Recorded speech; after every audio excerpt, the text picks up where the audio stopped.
yun. Ano yun? Yan, naka-record na.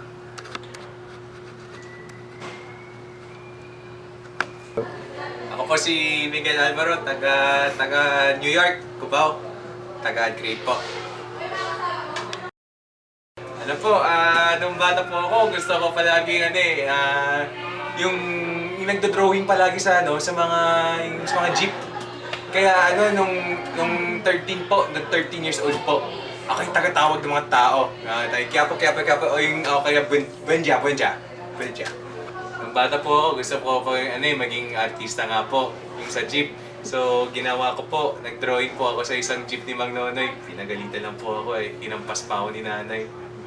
Hindi lang nakahawak ng paintbrush o kaya mga airbrush nun hanggang ngayon. So, sobrang desperado ko po.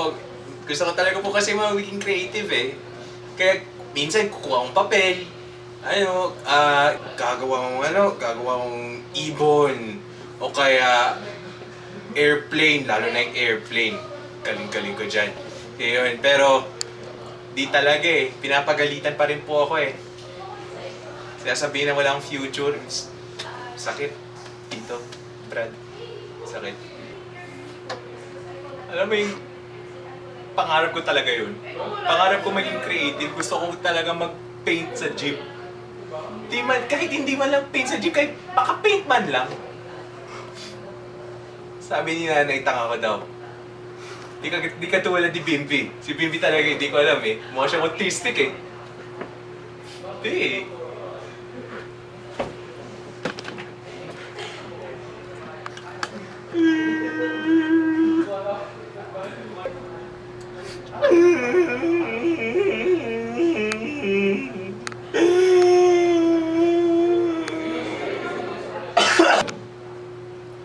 Pero yun, since di ko naman kahit talagang tanggihin yung nanay ko, naroon na lang po ako. Kaya, yun, nakapasok ko Lasal. Tapos nung first year po ako, binigyan po ng flyer, pangalan ng organization na to ay Adcreate po. So pumunta po akong GA ng Adcreate, General Assembly daw kamo.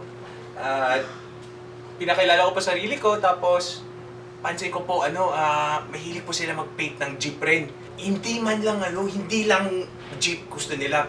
Merong lapis, ballpen, computer. Dito po talaga ako nagulat. Pwede ka magpintura sa computer. So, yun po.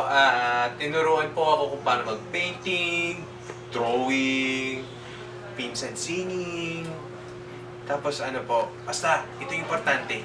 Marunong po ako mag-paint. Ito, pakita ko po sa inyo yung mga nagawa ko. Ito pa yung drawing ko po dati. Ganyan po, ganyan. Pansin nyo, walang mukha, yun lang, tao lang. Pero na yun, dahil sa Adcreate, tinuruan nila kung paano mag-paint, paano mag-drawing. Ito na po yung pakita. Yan, kitang-kita natin. Ito yung buhay ko po dati. Ito yung pangarap ko po talaga. Ako to, yung tao, medyo macho pa nga, di ba? So, dahil sa Adcreate, sobrang dami ko na talaga nagawa. Nagpapasalamat lang po ako sa Adcreate na tinulungan po nila ako para maging isang creative na tao. Sinasabi nga po nila, it's a creative place for creative people. Kaya sa mga gusto maging pintorin, mga drawer, mga art director, dito lang po. Ako nga po ulit si Miguel Alvaro, Adcreate member po. Dati, pintor ng jeep, na yun, pintor ng buhay.